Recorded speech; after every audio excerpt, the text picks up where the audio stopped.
Blog Talk Radio.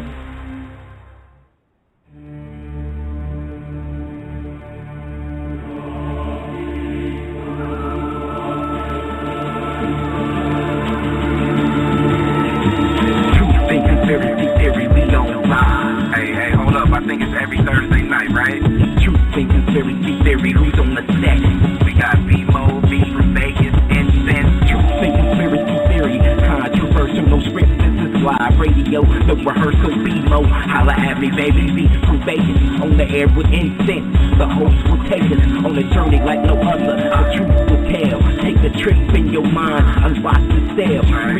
347-215-8653. I put you down when you need talk therapy. You got something to say that's been burning your mind like camera action.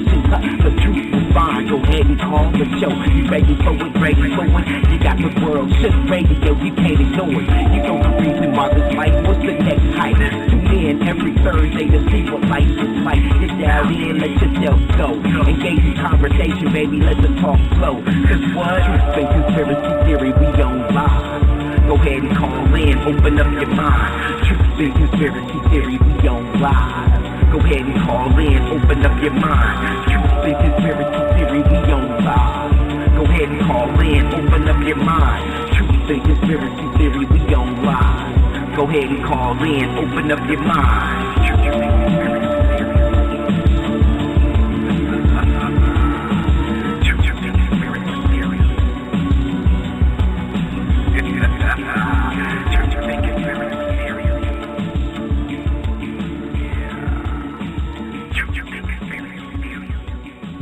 Like we always do on Thursday nights, we give you truth, we give you conspiracy, we give it to you the way we're supposed to give it to you on Talk Radio. Your man Brandon in the building, the moderator tonight on this episode of Truth and Conspiracy Theory Thursday. Hope everybody is strapped in, seatbelts on, ready for a nice ride tonight as we give you nothing but a lot of conversation, talk about a lot of different things, and it's going to be a beautiful, beautiful night tonight with a guest. And after our guests, we're definitely going to glide inside conspiracies, talking about a lot of different things globally. So I'm glad everybody's here. Once again, the station is brought to you by Nexxlegacy.com. You can go ahead and check out the website and everything we do at www.nexxlegacy.com. And just enjoy what we got to offer tonight. And like I said, our guest, we should be calling in real short by the name of Qadri El Amin. He's a one-time manager of Michael Jackson, Janet Jackson, Boys II Men, and he has a new book called Coming Out, titled Amen. And we're going to talk to him about just the careers, just his career, the careers of others that he's managed throughout.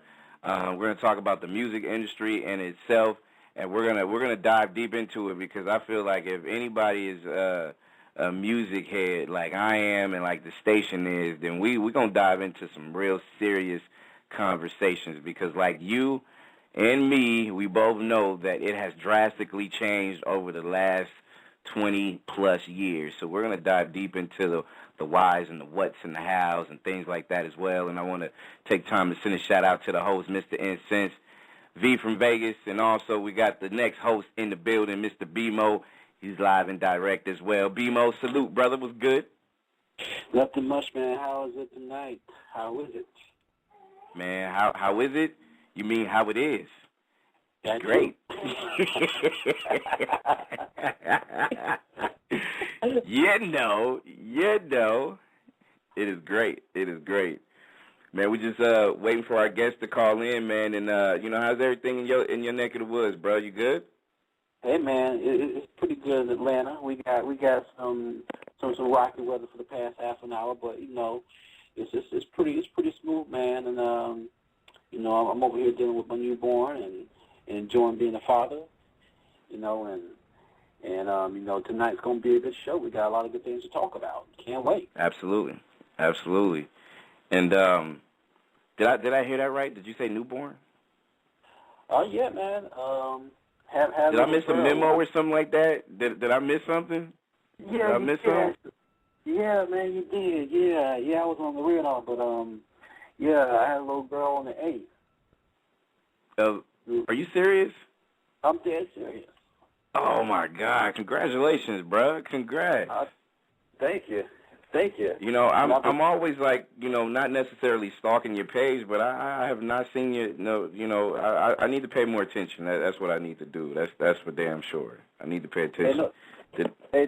No problem. You know, my Facebook is usually, you know, just for political stories and informative stuff. You know, True that. I threw a couple of pictures up, but you know, I got a whole layout, man. I'm setting up a Google Plus page. I got a diary email with a name on it, so I can show all the stuff when she gets older. Okay. You know, okay. I'm building my baby a media kit.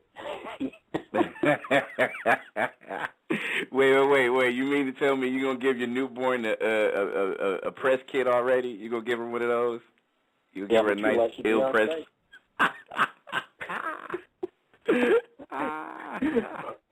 Look, man, I did not know that, dude. Man, definitely congrats, bro. Off top, definitely. Man, you know, I know Mr. Incense is, you know, he's gonna be coming in a little bit later on, and V, I know he's gonna be stepping in as well. But we definitely got to make sure that we bring this baby girl into the mix and have her involved in the conversations and interview with Mr. Amin. That's gonna be coming up as well. So, baby girl, what's good, sweetheart? What's up? How are you? Doing great. Right. How are you? I'm good. Congratulations on being a dad.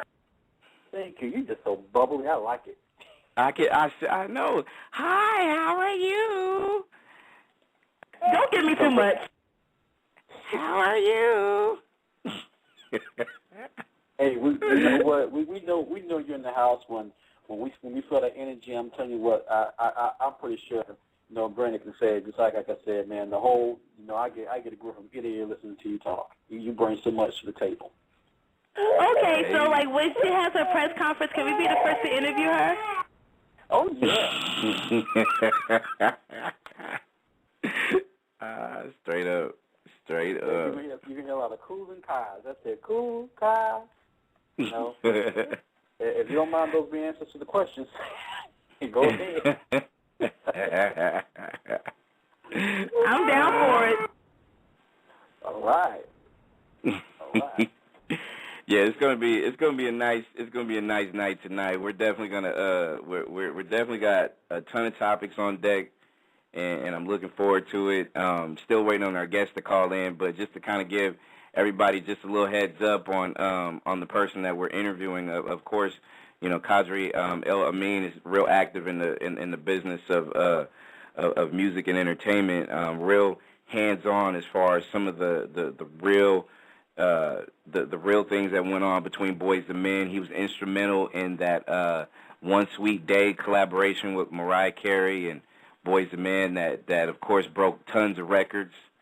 Being a part of that, it was on the charts for about 50 weeks. It held that #1 spot for about 16 weeks. And it was just a powerful song. And you know, and one of the things, of course, you know, we're going to talk about his book as well. One of the things that I wanted to dive in, and BMO, I mean, you love music, baby girl, you do too. You know, just to kind of, you know, 20, 25 years ago, you know, it was ran, the business of the music industry was ran differently. Mm-hmm. Now it's completely changed, and it's, you know, and some will say it's changed for the worse, not for the better. On a lot of different levels, marketing, the music itself, and things like that. So we're going to dive deep into it. But BMO, let me ask you this. I mean, do you feel like, you know, the last 25 years it just kind of took a nosedive when it came to music, bro? Oh yeah, absolutely. On all fronts, you know, from the business end to the quality of the song, to the artist. You know, 25 years ago, when you heard a song on the radio, you know, just get into the fundamentals. The songs were complex, emotional. They had a lot of feeling and heart in it, you know. Now, when I listen to the radio, I don't hear that anymore. I feel like, you know, they're just popping off these songs like you're in McDonald's waiting for #1, you know. Hey, right. Get that Big Mac, toss it into the car, it's sold.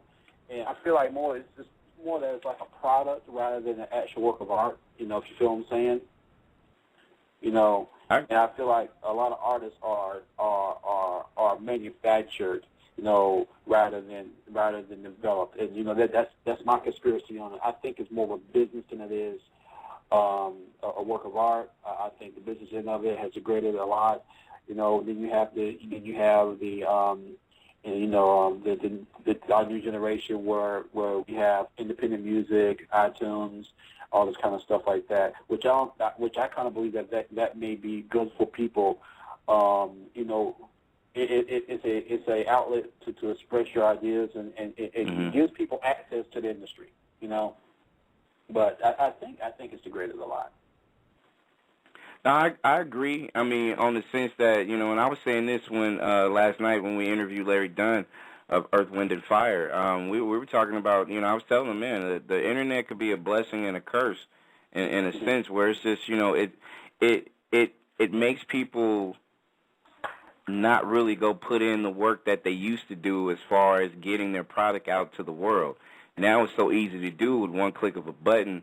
And some people take that for granted. I think it got people lazy, but at the same time, it made people entrepreneurs to the point where if you do it right, and if you build up your base of fans, and if you actually, just talk to the people and be more hands-on about your product and not be stuck up, you can be able to, benefit from that. And that's the one thing that I feel like, you can take from internet, but I completely agree. I mean, the industry of music started going downhill when the artists stopped being developed because we had Pebbles on here a while back, and I know she talked about the development of artists. Remember, she developed TLC, and it took TLC a year or two for them to even be heard, more or less be, have their first album be a success. I mean, it took them a lot to develop their style, their personality, their look, etc. And I think that's one of those situations where nowadays you see it for what it is. They're going to just rush. You know how it is when let's take a football terminology on it. You're gonna rush a rookie quarterback in, and that rookie quarterback may not even have the wherewithal to actually be successful. They're going to go through a whole bunch of lumps before they actually be successful. You know what I mean? And that's the case with a lot of industry artists nowadays. Is they're trial and error because they just feel like I'm going to be the hottest dude or the hottest female to be able to do this, and in most cases they're not for a lot of reasons. That's very true. I can tell you this much from experience. Back when I first moved to Atlanta, a couple of my friends had a record label, and I was trying to sort of intern with them, and we would run around, doing shows, doing scouting work, and I'm gonna tell you what, 90% of the cats that came from the streets swore that their music was the best music since sliced bread, and 90% of that music was straight garbage. And, wow. And I don't know about you guys, but from a user standpoint, because I'm a techie, like if you're on MySpace, and you ever had those you probably know where I'm going with this, but you're on MySpace and you're making posts, right? And every 5 minutes you get some posts from some greenhorn rapper or some greenhorn singer just popping their video up in your face every 5 minutes, and the content was just garbage. It wasn't good. They went out, they got a $300 beat from somebody, and made some words that kind of made some sense, and then they thought they could just put into a package, and it was just unpolished, and like you said, how the internet can be a double-edged sword, in my own words. You get a lot of the bad content versus the good content, and I think that aspect of development has just been thrown to the wayside. It's almost, I want to say that it's non-existent, but you rarely see it like you used to. Yeah, I think in a lot of ways the industry exposes, especially now, it exposes, you can tell, and I think the consumer, for whatever reason is they're not completely oblivious. They're not dumb, deaf, and blind. A lot of people will hear it, may not like it, but they still want to get it because it's the trend. I'll go ahead and get it because it's the trend. It's something that, hey, you know what, the next person is going to say, hey, you know what, this is good, and they might like it, so you might just go with the flow, even though you may not like it. They'll just go ahead and still get it. It's just like fashion. Fashion, Right. there's a lot of people that wear certain jeans, certain things that they don't like, but they're gonna wear it. You know why? Because it's the in thing to do. You know, I need to be seen in this. You know what I mean? And a lot of people check that out, and you know, and to me, for the life of me, I don't understand why people would just want to go ahead and follow what somebody else do just because it's a trend. Like, I gotta go get the newest thing, I gotta go get the hottest thing, that, you know, and you're not getting it for yourself. You just want to show and flaunt that you actually have it. Now, if you know, and BMO, you said you're a techie. Like, you know, technology always evolves. So I understand if you got to get the next software so you can be able to study it, master it, move on to the next. That's one thing, because you are a techie. But I'm talking about fashion, the simplest things. You know what I mean? Like, okay, I got to go get that hat because somebody else wearing it. You know what I'm saying? Yeah. I don't get it. I don't get it. Yeah. I'm on the same page with you. You know, it's just like when you turn on the radio sometimes and you hear a song and you're thinking like, okay, this song is okay, but it's not that high. You know, you've heard those songs where it's just right, borderline music. You know, it's like, okay, I can kind of feel it, but I'm not really, I wouldn't buy it if I wanted to. You know what I'm saying? Mm-hmm. But they just keep on playing the song over and over and over again. Every 20 minutes you hear on the radio. I mean, there was some songs that I didn't like. If the song come on the radio, right, I'll change the station. And it'll just be starting on the other station when I turn from it, so I wouldn't hear it the first time. Mm-hmm. But then, like 6 months later, I'm humming to it. You know what I'm saying? I'm like, okay, I'm singing to the song. Like, I don't like this song. Why am I singing to it? You know? Right. But it's just, you know, it's just how, you know, you know, they get consumed with the repetition, and you all of a sudden you it's almost like a programmed to listen to it. You know, I know songs that I don't even like, but I can tell you every damn verse to it because I've just heard it so many times.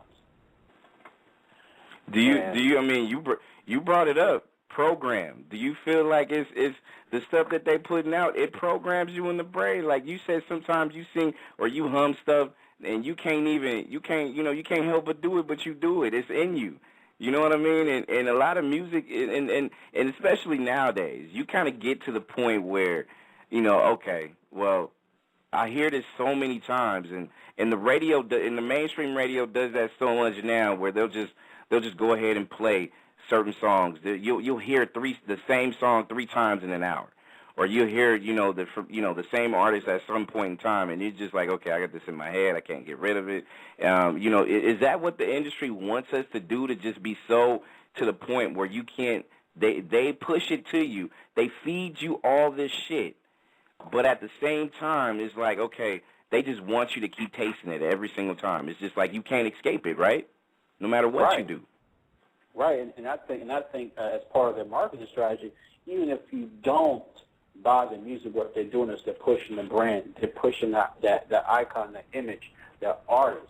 You know, because the more exposure they get, even though if you don't buy the music directly, that will help with endorsements, with other products that they can market to you. And really, like I said, you know, some of the stuff is, I don't consider it music compared to the old days when you had Earth, Wind & Fire, Roberta Flack, Stylistic, Lakeside. You had all these people where you had these, you know, even with Boyz II Men, One Sweet Day. That's a song that you can listen to for 7 months and not feel like it's stale. You can listen to the song now, and I bet you 5 people out of 10 will almost feel like they want to jerk a tear when they hear it. You know? I agree. Right. Mm-hmm. Yeah. You know, yeah. But no disrespect to today's music, you know, I can't feel that when I'm listening to Drake. I can't feel that kind of emotion when I listen to Nicki Minaj. I can't feel that kind of emotion when I'm listening to some of these new artists, you know, because you know, there's no connection to what they're saying. You know, they're connecting to, do we have a caller? Me, my bad. No, that's me. Hey, you could have let a sister or brother know. No, that was me. Yeah, see, that's the God move I was talking about. See, I want to learn how to do that too.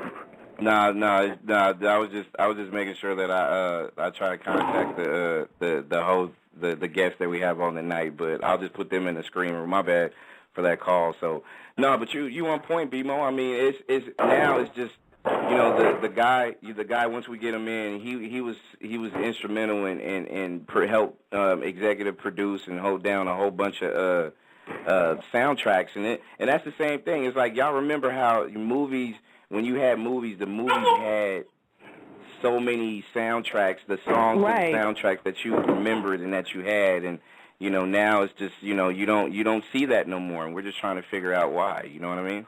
Mhm. Yeah. Of course. And with the music industry, how it is, when it's so confused, and you know, some are going out of business and things like that. They have to play certain record songs so they can be in business. My question is, why should they have to oblige their services to the record companies? Isn't the radio station supposed to make the artists? Like, me back in the day, radio stations make or broke the artist. Like, they say, oh, we got a new track of the day. We want y'all to check it out. We want you to feel it. If you want us to replay it again, call in. We'll play it. Nowadays, us fans don't have much of a choice. You feel me? Yep. Yeah. There's no variety. There's no more variety back in our music. You don't have that selection.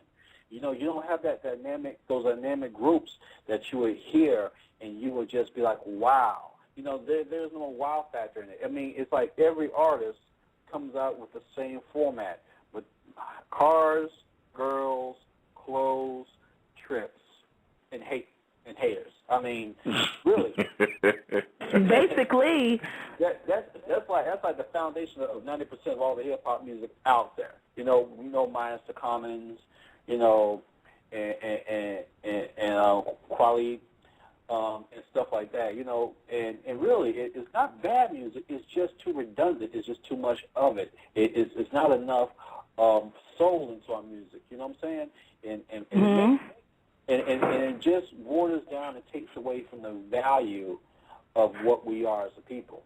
You know, I mean, my little We the People rant, but yeah, you know, it takes away from the value of what we are as a people, because, you know, we grew up, our predecessors grew up with there's so much to write about. You know, we had political issues, we had love, we had hate, we had war, we had so many things that we can expand upon. You know, and now it's, you know, even with our tragedies like Katrina. You know, we had I just heard Lil Wayne write a song, you know, on the Carter, and that was it. You know, but at least he did something. But there is no more real content. You know, there's content, but it's like the same rubber stamp shit every time you turn on the radio. And I just wish that you know, we had more Michael Jacksons in the world, we had more Boyz II Men's in the world. You know, we had more Janet Jacksons. You know, we had more soul into our music. It's still good music. I won't take that away from them, but it's just a little bit of too much of the same shit. I feel you. Like you said before, where's the variety? I mean, like, I can cut on the radio station right now, and I can tell you, I don't listen to the radio, and I can pretty much know that what's going to be on the radio. You're going to play a commercial, there's a Drake, then a Nicki, then MGM Studios, then back to Drake. So it's like, you know, we already know the format without actually knowing the format, you know, and all the radio stations down here are the same. Like, they took away the country stations. They took away the jazz stations. So we can't really turn the radio stations even when we wanted to, because those radio stations have gone bankrupt and out of business. So it's like, what do we do? Like, who can we turn to? And that's why I appreciate internet radio so bad, because some of the stations, you know, they play the same music, but other stations like Nexxlegacy, not to toot our own horn, but we play some of the old school stuff that I grew up on and that I miss. So, you know, so it's like, for the mainstreams who do still, like, if that's a highly possibility, because I don't know, if they do play radio station, or like the old school music, don't play it like during the lunch hour. Like, who listens to the radio during lunch? That's true. And, you know, I think when I look at more of a business aspect, I feel as if they're more, our artists now are more like a product to the record labels. They're more like a revenue stream, so to say, you know, so to speak, where they don't care what they come out with. They only care about, what can make money. I remember reading an article about Lupe Fiasco. And that song, B.O.B., some beautiful girl all over the world. I'm not going to, you know what I'm saying, right? You better say the song. Yeah, I ain't going to do it, just for simple purposes, because I don't want to run y'all off the station. Yeah, but, from what I read, that Lupe, the record label wanted Lupe to sing the song. And Lupe didn't want to sing it because it wasn't his style of music. Lupe had his own flavor, and B.O.B. had his own flavor. But Lupe did it, and then when he did it, he didn't want to do it, but when he did it, he kind of did it like all choppy and half-assed because he really didn't want to do it. And so when they heard it, they took it and said, "No, you're not going to sing it. We won't give it to B.O.B." Excuse me, I think that's the artist's name. Gave it to him. And then he did the song, but Lupe went into some sort of level of depression about it. But in my mind, it's like the first question I had to ask, like, do record labels have that kind of control over artists, Right. It was like, where they could sit at a table and say, here's the song, and you're going to sing it. Dance you little monkey, make me some money. I mean, really? I mean, are they that much in control of the industry? That's my question. That's true, too. And I think that's why some of the artists that were back in the day have either dropped off or, are independent because of the freedom of that. Because I remember Shannon Bex formerly from Danny Decay, she was on the Tuesday Ladies Night show last week, and she was saying that she wouldn't go to another record label because of the freedom that she had. You had to look like this, you had to dress like this, you have to say it like this, you can't talk about this, versus to where she is now, that she's already open and free-minded to do whatever she wanted to do. And so I think that's where the artists, the real artists, that's where they are now. They're dropping EPs and they're doing this and they're doing that, but they don't give airtime because they don't have the radio companies to back them up.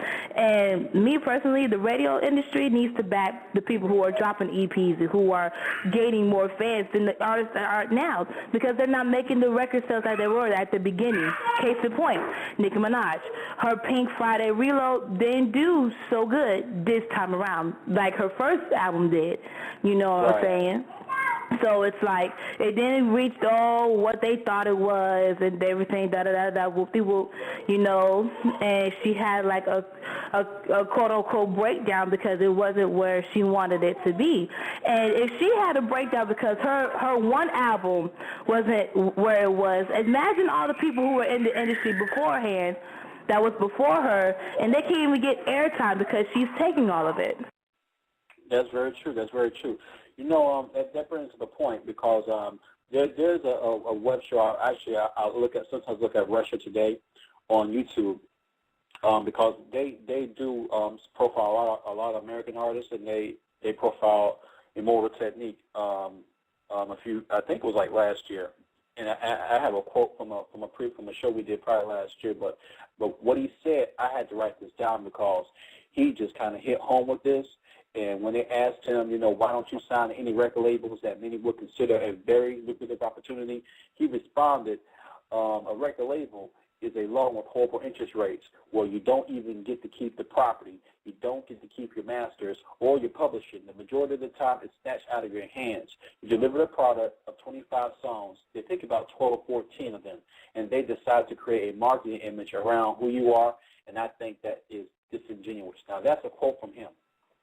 Wow. That's a quote from him, and he said that, and he said going independent, he makes more money going independent because if he gets 8 cents per song to a record label, right, and the record label keeps 92 cents, and then you got to pay back. You got to pay back the publishing. You got to pay back money for the video. You got to pay your accountant. You got to pay your advance back and all your studio time. I feel like they put these artists into like a financial slavery, Right. So I would say that him going to an independent going independent, yeah, he may not make as much money as a major record label, but he's probably keeping 98 cents of every copy that he sells. And how about this? And hip hop artist Young Buck, formerly of 50 Cent, G Unit, he lost his entire name. Like, he cannot be called that because of the whole dispute and everything that happened between him and 50 Cent. And he can't. I mean, not only did he lose money, he couldn't even go sign with another record label. He couldn't even build his own record label. He couldn't even do anything under the sun to do anything musically because he was tied and bounded by that contract. And now not only is he, filed for bankruptcy and is in a bad way, even if he was to try to do anything under the Young Buck name, he don't even own his name. He no longer owns his name. And to me, I think that's sad when, artists are just trying to be artists. And then, if you have a disagreement, because in business and in life, it happens all the time. You're going to have something go on where you're going to have some kind of disagreement. Now, on the flip side is, the worst thing that anybody could do, and I understand that if it's business, but for you to really kind of condemn that dude and have that dude just be completely shut down because you guys had a business disagreement, that's turning personal. And to me, that's not a good way to try to be able to do anything on the flip side to that, for the artist. And to me, I think that's just sad. That's just real sad. That's beyond sad. Down that lane like that, it's just all bad. That's beyond bad. I mean, you that's basically saying you just took his whole life and ripped it from his hands. I mean, yeah, it's bad, but, you just basically just said, okay. That's like saying, okay, all your kids, all your property, everything that you own has been taken up and snatched, and you're homeless and you got nowhere to go, and he has nowhere to stand. It's sad because 50 was his friend or business partner. For 50 to be a bitch ass nigga and be like, yo, I'm not feeling it, da da da, whatever the beef was, for him to just take his life like that, that's crazy. Even to strip his name is absolutely ridiculous. How are you going to strip the man of his name that he was created? That's his legacy that you took from him.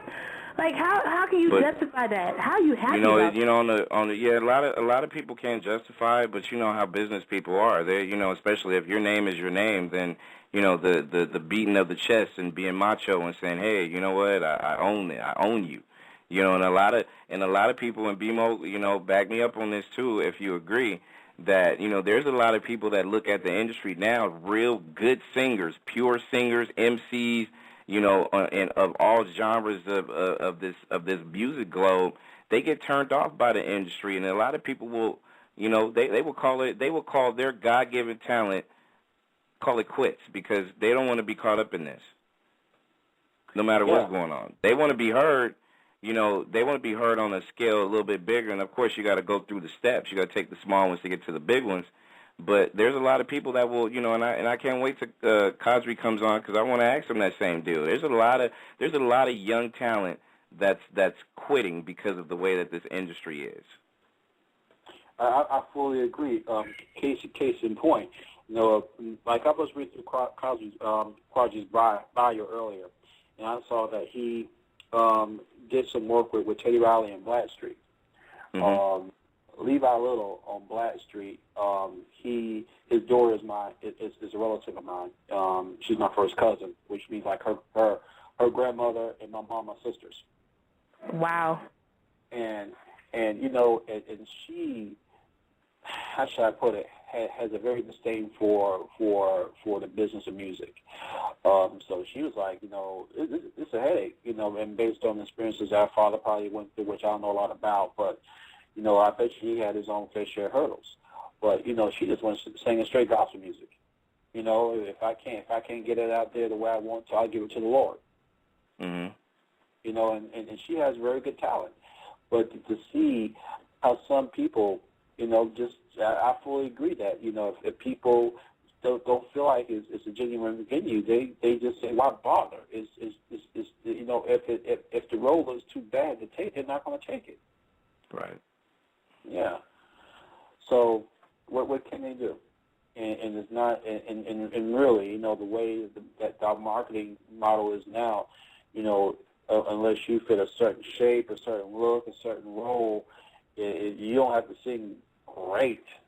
You just have to be able to sing or hold a tune. You know, you ever heard a lot of singers now, they just more hum the song, like, you know, or soft talking, you know, just like you kind of, if you remember John Legend's tweet about, what was it, America's Got Talent or the X Factor? Yep. With Britney Spears, and I forgot the other young lady that are judges, you know, and he made a comment about them not being real singers, or it's amazing how you have people who can't sing be judges of people who can't sing, you know. Right. You know, a lot of people took offense to that comment, but I truly understand what he's saying, because you have people who just talk a tune, and then you got people that can really sing. And maybe there is a point to where he's saying, like, hey, how can you have people judge somebody in singing when they really can't sing, or maybe they don't have the experience, enough experience to even make those kind of decisions. Mm-hmm. I'm just saying. Yep, I agree. Yep. I mean, it's to the point right now where it's just like you look at the industry for what it is, and you hear all these people talking about, you know, being so great and they want to be the next, you know, best thing going. And I know, you know, I'm not going to try to, you know, say, hey, you know what, there's always going to be at the end of the rainbow, there's going to be that good pot of gold, because, I mean, let's keep it real. With this industry, the way that it's going, there is no pot of gold nowhere unless the consumers will get off their ass, the people that's listening to music and looking at the visuals will get off their high horse, because it's nowadays you got to be a damn near size 0, you know, for a female to really win. You know what I mean? You got to have the, you know, nice thick shape like Nicki Minaj, or you got to scale yourself down to the point where, you know, your presentation on the outside is more important than your actual talent, you know, on the inside. And to me, I think that's another, because, you know, it was so many, B-Mo and Baby Girl, y'all know, so many people winning back in the day, and then people didn't care how they looked. Like, you know what I'm saying? You had, you know, some nice, you know, big size women winning in this industry, because, you know, they didn't give a damn. You know, Vesta Williams, and, you know, you can go down the list. It wasn't a lot of size 0 chicks that was doing it. They was doing it because they was singing. And they loved what they did. That's right. And that's what, you know, I just throw this out here. The most memorable songs never really came from the most beautiful woman. I mean, think about some of the old songs, you know, like Last Dance. You know, was she like a size 0? No. You know, when you think about it, you know, if we had more of that type of singing, you know, the music industry would go through the roof. If they would just stop this crazy ass model. Like, I say, for instance, Shakira, right? She did a tour, and she did the award show in the United States, right? Then she did the award show in the UK within the same week. Okay, she comes to the United States. She has to wear some skimpy ass, like, belly dancer type of costume, right? Exposing a lot of skin and everything.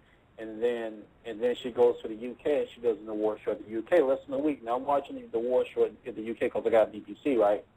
And this lady, she went from the belly dancer outfit to full on cover boots, dark jeans, dark shirt, nothing exposed, and they love her just the same. They love her just the same. But it's just the way that our business model is. They have to sell the sets along with the music, and to me, the sets has more weight than the music. Right.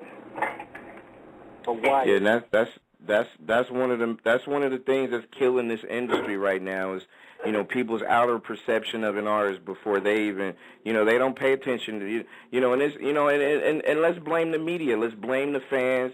Let's blame the marketers, the A&Rs, the producers, the people that's gonna always put the outer appearance before your inner beauty or your inner talent, because you got to look at it this way too. When it comes to music, especially singing, like, I don't know about y'all, but visuals are always nice, but if you're up there looking good and can't sing, I ain't fucking with it.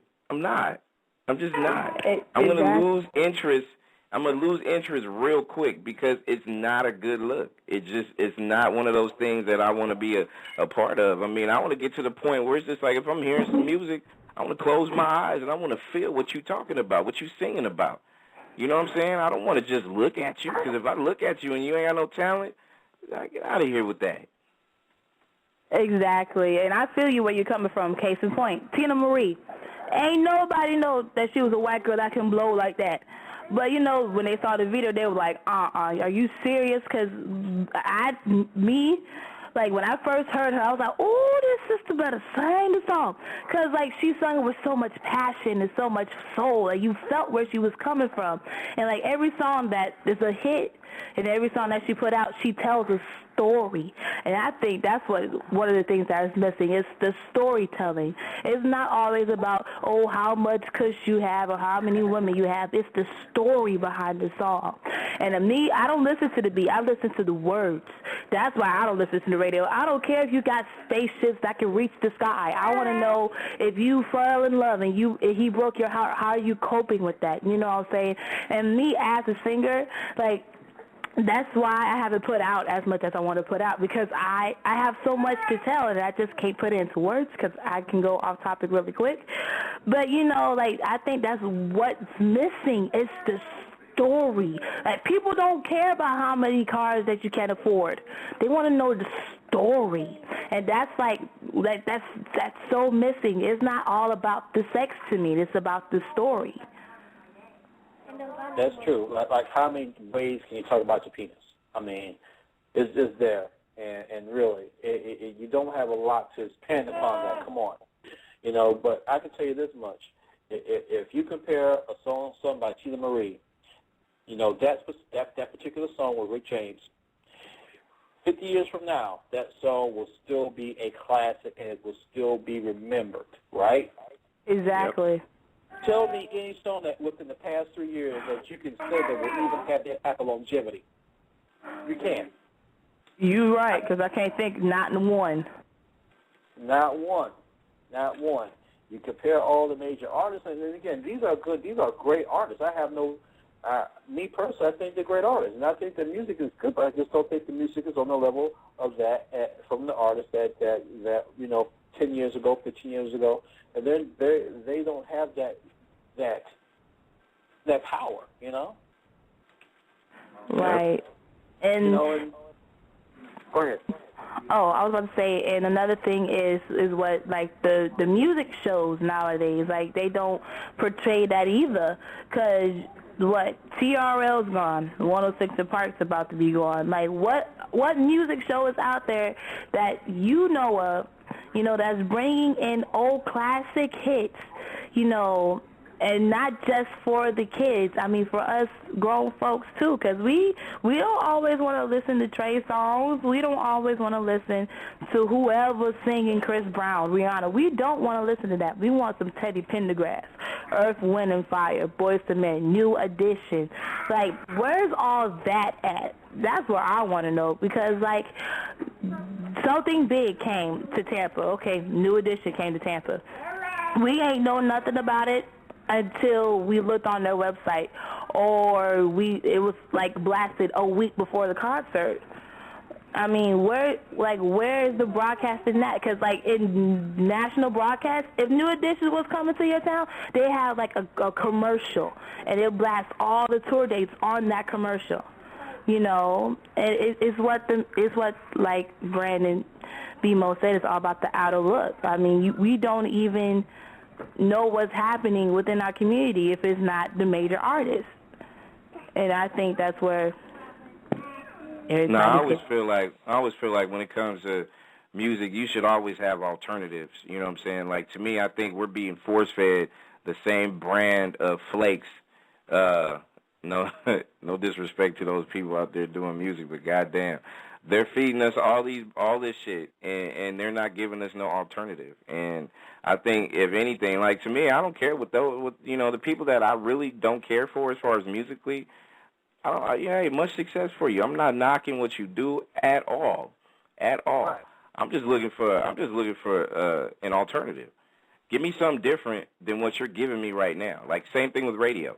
Give me something. I mean, of course, people are going to say, well, yeah, internet radio. Okay, fine. Yeah, we have internet radio, but also us in internet radio would love a stake in the mainstream radio in our local areas to be able to make a difference, too, because we don't want to just confine it into just our local area. We want to expand that horizon. We want to do more than what's going on. And to me, I just feel like, it's lacking. It's lacking an alternative, and that's the one thing that I hope we can be able to change in this lifetime that I have beforehand. Is I just want to see other options, other music options, other marketing options, other options where we'll have the same amount of time and the fair shake that some of these other industry people have, so we can at least get a turn to say, hey, you know what? We gave it a shot. The people wasn't feeling it. Okay, cool. But there's a lot of good, talented people that's not getting that fair shake on a national level because of that. So hopefully we can be able to turn this around and get this going. This is Truth and Conspiracy Theory. BMO is your host. Brand, your moderator. Baby girl in the building. We're still waiting on Mr. Kadri. Sent his manager a few messages while we were going through with it. Hopefully we can be able to get him on before the tip top of this hour, so we can get into some other topics as well. If you want to call in, you can definitely do that. 347-215-8653. The forum is open. If you would like to discuss anything, music industry, and more, as we wait for our interview guests and as we wait to go into other conspiracy theory issues. And let's put on Cuz from the Lou with his mic on Truth and Conspiracy Theory. Cuz, what's up, bro? Hey, well, what's up, fam? Brand and baby girl. BMO's on as well. BMO's in the building as well. What's up, bro? Okay. Yeah, I'm still up here at work, so I might drop off for a little bit, but I'm going to check back in with y'all. But I'm on it right now, though. It's all good. Okay. All good. Oh, yeah. All good. We No just problem, dissecting the music industry, man. We're just trying to be able to find an alternative to something that's out there, bro. Like, it's right now when it comes to this industry, there is no way that people can say, like, hey, you know what, we're all getting the other artists are getting a fair shake. It's just, the record labels nowadays, it's the last of a dying breed. That excitement, remember how it was back in the day when people they got signed, that excitement was there, that energy was there, that love was there, and now it ain't there no more. It's just gone. Oh, yeah. I agree totally with this. Like, I don't know. I can't wait to see, like, the next 20 years how music going to be. You know what I'm saying? Like, what's going to be next? Like, is it going to revert back, like, kind of like how we grew up listening to it, or is it going to work worse off? You know what I'm saying? So I'm interested to see, like, the next 20 years when I'll be much older and probably still listen to hip-hop from the 90s. You know what I'm saying? I want to see how everything going to evolve from then. You know what I'm saying? It's going to be very interesting. Because everything changed within, especially the last 5 years, from the early 2000s to the late 2000s. That's a big difference from right there. Even with the net band. So, imagine for like 10, 15 years from now, it's going to be even more drastic change, I believe. So. No, you know what? And I hate sounding like, such an asshole, too, because it's probably going to be a lot of people who are like, man, what the hell is wrong with Brand tonight? But I just really think it's going to die. I just really think it's going to die out until the A&Rs, the marketing strategy people, the consumers, us, the promoters, the DJs that be spinning in mainstream. If we all don't get our acts together and give and do the work to try your best to be able to put in alternative options or find a way to do alternative options, it's going to go by. It's going to go by because you see how bad the labels are right now. The record labels, I guarantee you, they're not making a ton of bank unless your name is Lil Wayne, Beyonce, all these, pop stars and whatnot. Hip hop, they're not as lucrative as it used to be, and that's proven fact. And the worst thing that people could do is expect that it's going to turn around because there's maybe a pocket full of people that's really trying to get it. I mean, meaning try to turn it around. It's gonna take that village raising that child, aka music, to be able to turn this around again.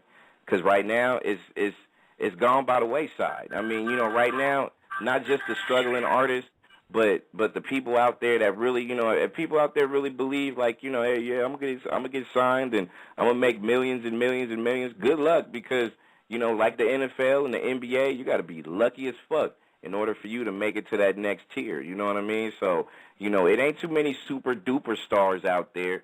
You know what I'm saying? But the very few ones that made it, I don't know if you're gonna make it. Not only that, especially if you're not creative. You see how it is now, fellas and baby girl and people like, ladies listening. You see how they spit on creativity nowadays. If you don't sound like Lil Wayne or Nicki Minaj, or if you don't sound like Drake, or if you don't sound like Trey Songz, or some of these female artists that's out here right now, they're not going to pay attention to you. They're really not, and that's sad. And you know what? And I have another question. Like, is it just our music is the only one that's like changing like that? Like, for like rap and R&B. There's like country music and other different music. You don't really hear too much about drastic change. You know what I'm saying? It's like really just our music. It's like a big drastic change over, especially the last decade. Like, it's a big difference. Everybody else, I don't really hear too much about, like, they complain about how music used to be. Not so much. You want to take that? You want to take that, Yeah, I'll take that. You know what? I'm going to tell it to you. The way I feel that across the board, there is a standardization of entertainers that's going on. Say, for instance, what's the one of the mainstream things that I hate? I hate boy bands because they all sound the same. They all follow the same model, and all their music sounds like 80% like the next boy band. Not like Boys to Men, because that they pretty much they pretty much laid the foundation. They had their own way of doing things. But boy bands, I couldn't tell you the difference between NSYNC and 98 Degrees. I can't tell you the difference between 98 Degrees and this new one from the UK. God forgive me, I forgot their name. But One Direction. One Direction, exactly. I can't really, tell you what makes them unique, because they don't stand out. And this is a mass generalization. Country music, the same thing, probably not as much. I do kind of put the same tier every once in a while if I see somebody that may grab my attention for a few minutes. But the thing is, overall, it's just a lack of substance. It's really bad, and you guys never heard of them. Have y'all ever heard the Korean boy bands and the J-pop Japanese bands? Oh my word! I love Japanese bands. Oh my word! I'm telling you, it's like the same model. My fiance's girls, they love J-pop, they love Korean bands, because they're half Asian. But I listen to like all of them in the same format. Some have got like freaking like 20 kids in there, and they're all in the same format. And out of all those bands, there's only like maybe one or two that stand out. That really hits me, like the Wonder Girls. I hear the Wonder Girls because they can actually sing. They can sing in English and they can sing in Korean. Right. And when they sing like they black folks. So they stand out because they're dynamic. But I feel overall that the industry in general is getting these artists, and they're just stamping them out like cookie cutter. Stamp, press, cook, you're done. And there's no individuality anymore. They're following the format. They're following the mold. Even if you think even further than that, look at the child stars on Nickelodeon, right? They start them off young. They give them a show to get notoriety, and they come out with a couple of singles. They do their own little personal movie on Nick, and that's they're all out singers, And when you see maybe one doing that, okay, you say, okay, that's a good idea. But now it's like every child star is following that same format. Yeah, you're right. You're right about that. Who's that, yo? Yeah, and you can see now it's very impersonal. It's like, okay, this is not a human being anymore. This is a product. You know, you are nothing to me but a revenue stream. Therefore, we're gonna have you sing, we're gonna have you dance, we're gonna put you on the stage, and then you're gonna just throw us the bags of money because the contest gonna be shit. Yep. And see that's the sad thing about it, BMO and everybody, is that model changed. It changed. It was never like that. I mean, you go back decades upon decades. It was never like, I mean, if it was like that, it was really scaled down to a minimum. It wasn't, people still at the end of the day didn't sound like the next group. When you go back to the groups of the Earth, Wind, and Fires, you go back to the Temptations, you go back to the Spinners, you go back to Harold Melvin and the Blue Notes, the OJs, and so on and so forth, they never sounded the same. Never. Right. Never. They didn't. And now you got all these, like you said, these groups, and you know what? One thing I did love about Nickelodeon was the fact that they pushed out a model, which to me I thought was very, very selective and cool. But then they started to turn into the same model with different people, but it was the same strategy, which really didn't make no sense as far as trying to develop something on the creative side that was individually theirs. You know what I'm saying? They're going through a product line which, makes no complete sense whatsoever. And let me put in host Mr. Incense on this edition of Truth and Conspiracy Theory Thursday. Incense, mic is on, my bad. Incense, what's up, bro? What up, everybody? What's going on? What's up? Man, Hey, Sam Bam. Y'all hear me all right, man? I gotta use my cell phone tonight. Y'all hear me okay? Loud and clear. Loud and clear. Yeah. You don't want me to call you on the? You don't want me to call you on the bat phone? The bat phone's down right now, man. Okay, got you. I was doing something with that computer, man, so it's down right now. But I wish it was up. But that way I can have my headphones on or whatever. So, but man, what y'all talking about? I heard a little bit. I wanted to jump in on what y'all talking about. Somebody asked a question about the music industry across the board. Is it changed? That was a question, right? Yep. I mean, it's at a point. I mean, that was one of many, but a lot of it is just the why. Why has it gone downhill the way that it has? And do we see any kind of light at the end of the tunnel when it comes to this? The not just a genre of music. I'm talking about everything. I mean, hip hop is really like on a nosedive. R&B is like that the same way as well. But I'm talking about a lot of different genres too. Like where has it gone? It used to be good, now it's not. Well, my answer to that question is, for one, you got to look at what music does and what music is being promoted, as a whole, overall. You know what I'm saying? Like, I'm not just saying, there's, many different genres. You still got folk music in there or whatever. But the dominant genres of music are the ones, I think they're all changed, but the dominant forms of, genres are the ones that are being changed the most. And because, a lot of us probably on here, with the exception of probably Baby Girl, are like, in our late 20s, 30s, mid-30s, and possibly older. Number one, with that being said, if you're in your late 20s and you're in your 30s and 40s and beyond, the music ain't for you. It's not. Right. It's not meant for you. And that's why we can't vibe to it, because, we're stuck in our time mode. They passed that because it's not meant for us. It's meant for the young and impressionable. And they're using it to stray them. So basically, in a nutshell, how I'm going to put it to you is, I believe they're using, especially hip-hop, to kill people. And what I mean by kill people is, it's not directly kill people, which you'll find some people that, will directly kill themselves over that type stuff. But it's a combination of things to ultimately end in death. And what I mean by what do they push? Money, sex, drugs, and alcohol. If you combine any of those, too much of that will ultimately kill you eventually. Too much alcohol, too much sex, especially sex with the wrong people, and y'all know what I mean by the wrong people.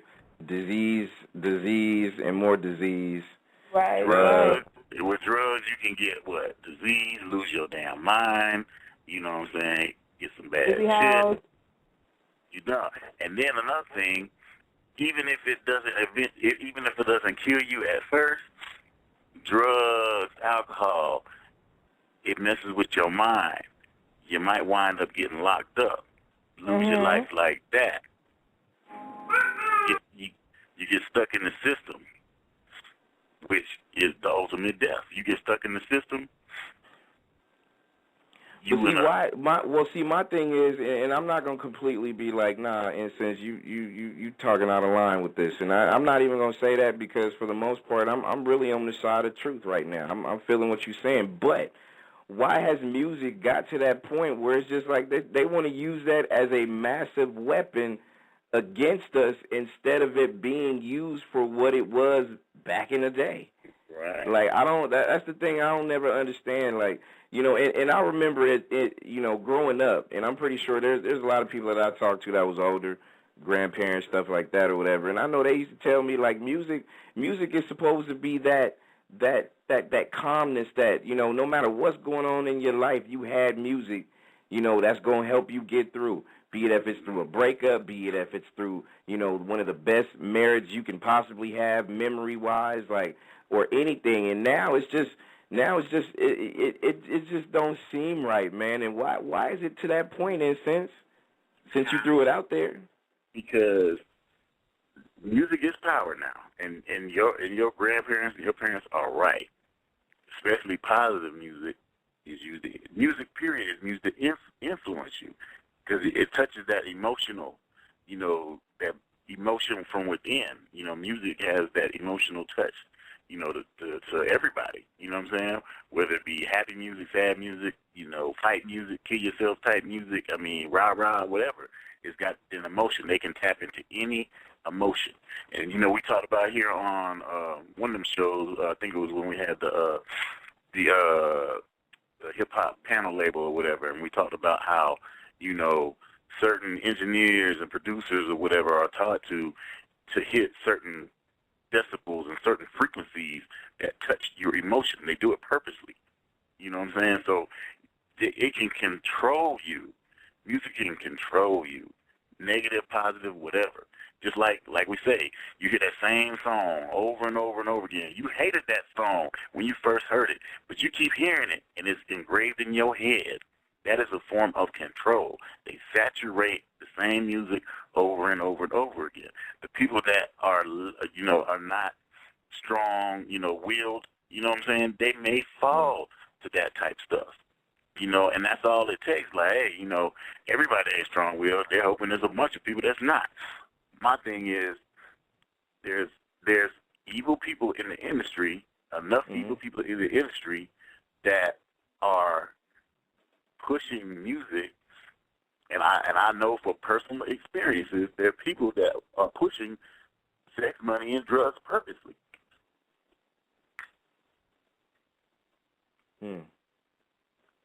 Hell, I can believe it. If you think about industry as a whole, you know, the music industry is a very tight-knit business. There's not a lot of companies out there. And the same people that run music, run manufacturing, they run food, and run media, everything. Media, everything. And at all these levels, there is some sort of aspect of control. There is some sort of level of deception and impurity that they do. And they get caught all the time red-handed. It uses some sort of parent company that gets caught, but guess what? That parent company owns five record labels. They own television stations. They own radio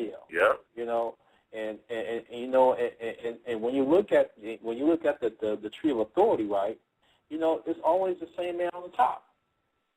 Yep. And if you work at a company, you know that the CEO is king. He does whatever the fuck he wants to do. And if he says, okay, we're going to do this and get these people hooked up on this shit, they're going to do it. They're not going to contest it because they know and he knows that they're dependent on him. You know? I mean, and the formulas are the same, just take the economy, just put your real quick. Take the economy and, the bankers, what I'm saying, the private bankers and stuff like that. These people are king ding-a-ling for a reason. They got money, they got the power, they can mess up as many times as they want. You know what I'm saying? And ain't none of them CEOs going to jail. They ain't going to jail. They are talking about, I'm going to need to put them in jail or whatever. Who went to jail? Nobody. None of them. So what I'm hearing is same model. It's the same model in the entertainment. What I'm hearing, and you made a valid point because you look at it in a lot of different ways. When you compare the music industry to, let's just say, certain corporate entities that's going on, it's like, they always want to make sure that somebody is at the tip top and that somebody's in the middle, somebody's on the bottom.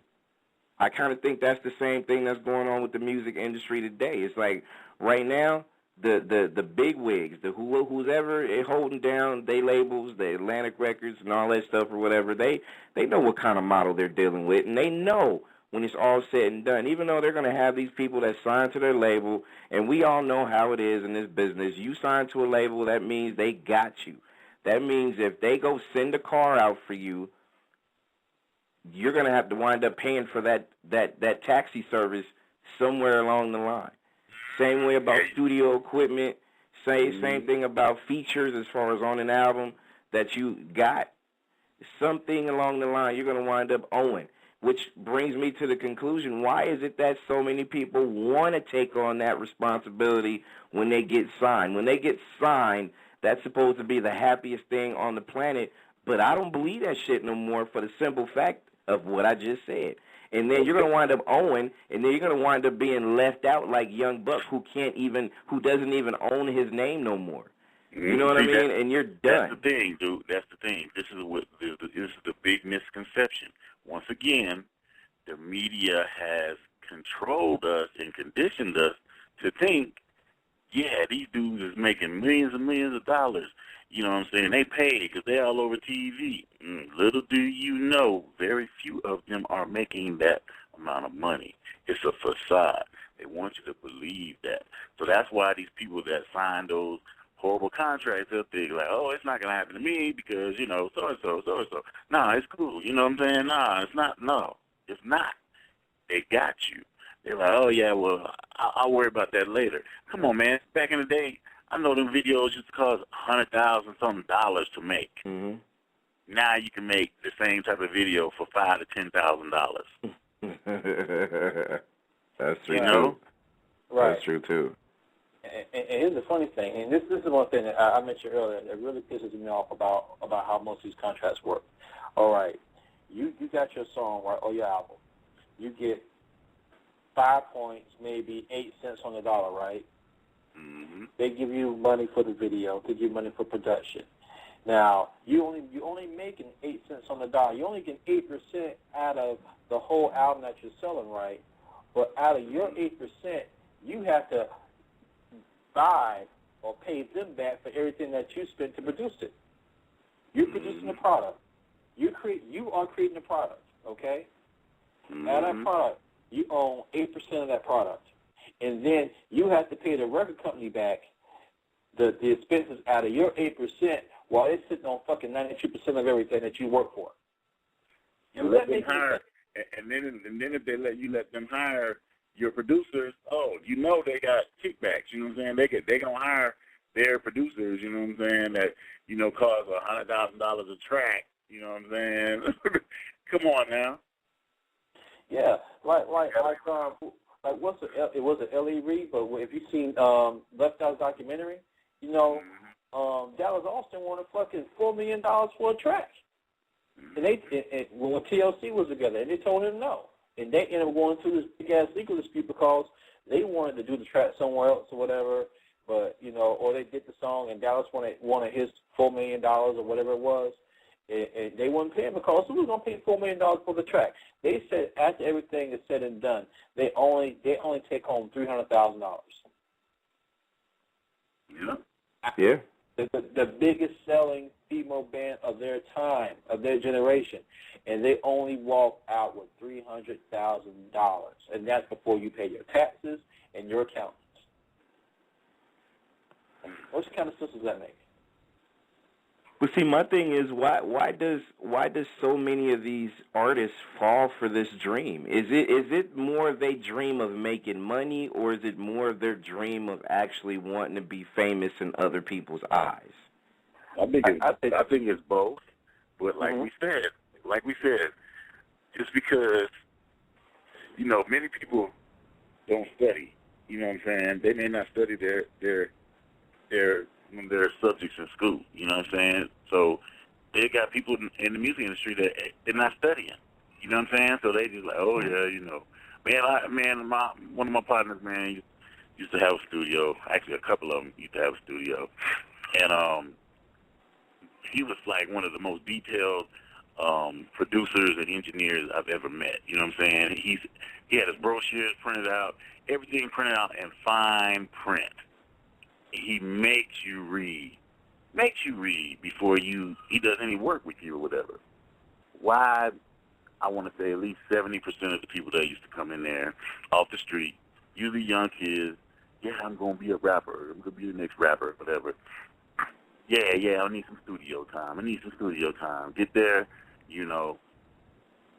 He puts them through the contract, what he's going to do, you know, what they want to do.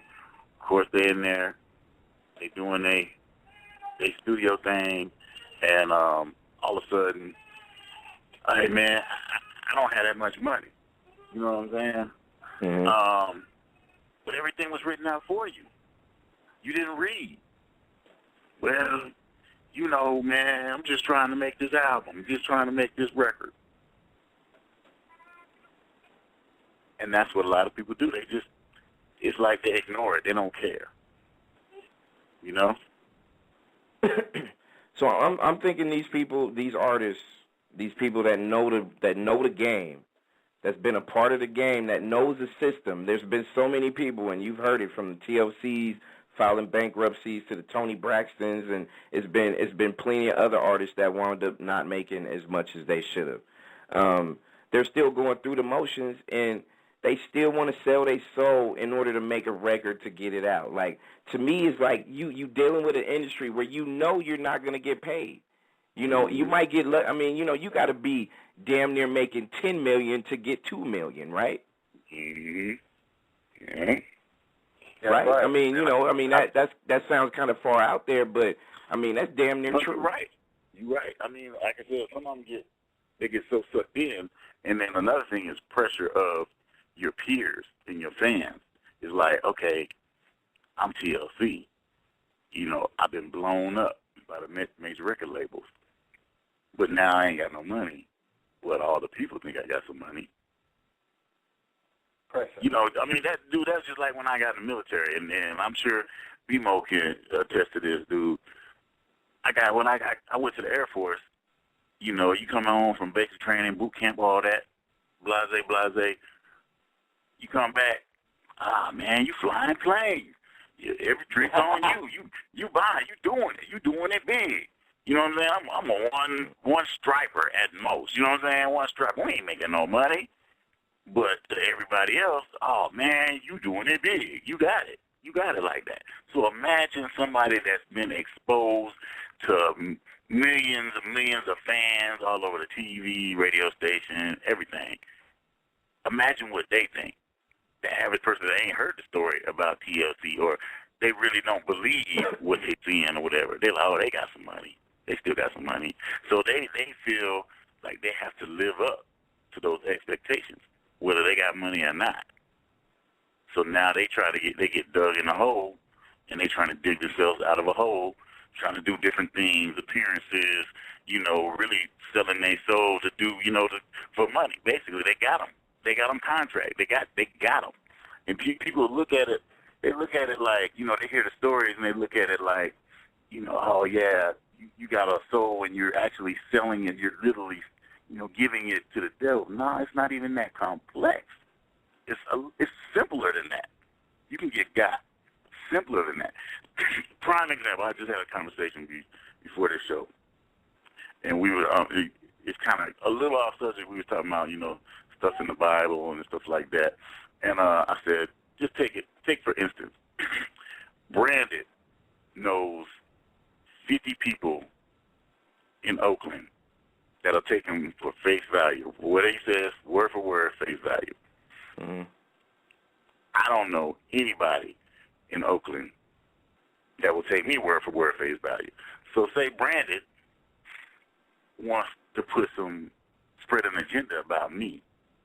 He gonna tell all his 50 people, they gonna take him word for word, face value. They don't know me. I could come up there, the agenda's been spread. I come up there trying to defend myself. Who gonna believe me? I got 50 people against me already.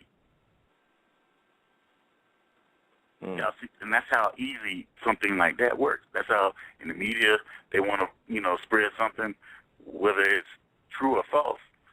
If you have enough people to believe it, it's going to look true. Yeah. So it's not like we talked about mind control and all that. Dude, it's not like, oh, I got a robot, I'm going to control your mind. It's as simple as, like I said, the saturation of music. You get a tune, could be the wackest tune, but it's being engraved in your head because they're playing it over and over and over. And you keep listening to it, it's in your head. That's a form of brainwash, mind control. It's that simple. And that's one of the things to this day that I'm still not going to understand about this industry of music. And you know, to me, I feel like especially when it comes down to the, you know, the who's and the whys and the whats and all that other stuff. To me, I just feel like, you know, the consumers, like until everybody gets that brainwashedness out of, if that's even a word, out of their system, it's not gonna get any better. It's just gonna be the way it is, and that's why a lot of people always say, you know, well, you know, and I see it online, and I'm pretty sure everybody, BMO, Incense, Baby Girl, y'all done seen it too on YouTube comments when you look at like anything Anita Baker or anything, you know, any classic, you know, real authentic R&B. They're like, man, I miss those days. Like, I miss the song like this. The song gave me such and such and such. Like, we have our memories, but you know, there's a lot of disgruntled people out there that do miss the sounds of how it used to be versus the way it is now. But we ain't doing shit to be able to, because we ain't doing shit because we either can't or because we ain't united enough. I mean, and that's really how it's really coming down to this problem, especially hip hop. Hip hop and R&B, like traditional hip hop was grassroots. Y'all remember the graffiti, the breakdance, and the rapping and writing about just real shit that's going on in your hood, or you know, like Baby Girl said earlier, truth telling, storytelling, stuff like that. The stuff that people miss. R&B, traditional R&B was the same way. Now we don't have that. We got the one night stand joints, and we got all the little quick fix joints. That's really putting a Band-Aid on a massive problem. And this music industry is a fucking problem right now. It's a big one. Yeah. And the sad is that the people that control it, they know this, but the people who it's for don't understand that. They're not going to understand it until they make it to our age. And then by then it's too late. But there ain't going to be no music. Right. I don't know what it's going to be, but there ain't going to be no damn music. The only way to kill the radio, I mean, yeah, internet radio is part of that, but what are the radio stations doing? They're all broadcasting on internet too. Exactly. So they got terrestrial, they got terrestrial, and then they got the regular internet. But until us as parents turn that off for our kids, it ain't gonna happen. Yeah. Because, you know, they're going through what we put our parents through. Oh, man, yeah, y'all listen to that old school. This that new. This my stuff. You know what I'm saying? Mm-hmm. It's ours. Yep. Yep. And Man, that's just a continued cycle. It's gonna be a trip to see, like Cuz said earlier, like 15 years from now, how's it gonna react or act, or how's it gonna be, and we're gonna find out. But all I know is it's not looking good at all. It's not looking good at all. It's really been on death's door for the last decade and a half, maybe more. But we'll see. But actually, this guy from the 845 area code is gonna be mic'd up on Truth and Conspiracy Theory. He has something he want to bring to the table. What's up, bro? Welcome to the show. Yeah, I was just, hearing the whole conversation. I'd have, a couple little things to throw on myself. Like, the rappers that we have out right now, I feel like they've totally fucked up the rap game in so many different respects.